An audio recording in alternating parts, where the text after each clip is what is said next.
We continue following a developing story in Kenya. It's a situation most of us can't even imagine. Explosions, gunfire, and carnage, all inside an upscale shopping mall. Today, security forces stormed in, gaining the upper hand and making several arrests. But more than 60 people are dead and almost 200 wounded. Tom Rousey is live in the newsroom with the latest tonight. Tom? And Morris, tonight as we speak, Kenyan authorities appear very close to completely clearing the terrorists out of that mall. That mall is located, this is central Nairobi right here, to the northwest off a major road called A104. This standoff has been going on for 3 days, and tonight we've learned it looks like some of the gunmen who carried this out were Americans. Can we have the helmet? Where's the helmet?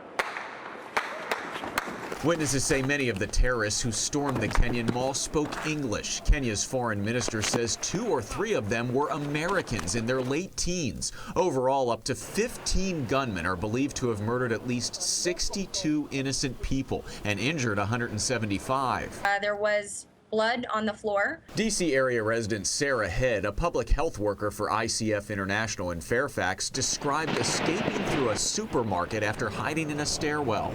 People were telling us to be quiet.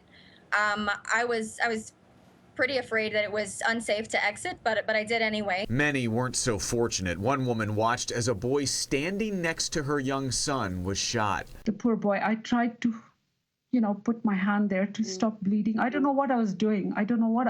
But I couldn't save him. Tonight, we're learning more about the victims, such as an award-winning poet from Ghana, a host for Radio Africa, and an Australian malaria specialist and Harvard graduate who'd worked with the Clinton Health Initiative. She and her husband, who was also killed, were expecting their first baby next month. Could I please ask everyone to join me in a moment of silence? At the UN in New York, the president pledged to work with Kenya for justice. The Somali terrorist group Al-Shabaab, which is linked to Al-Qaeda, is claiming it carried out the attack.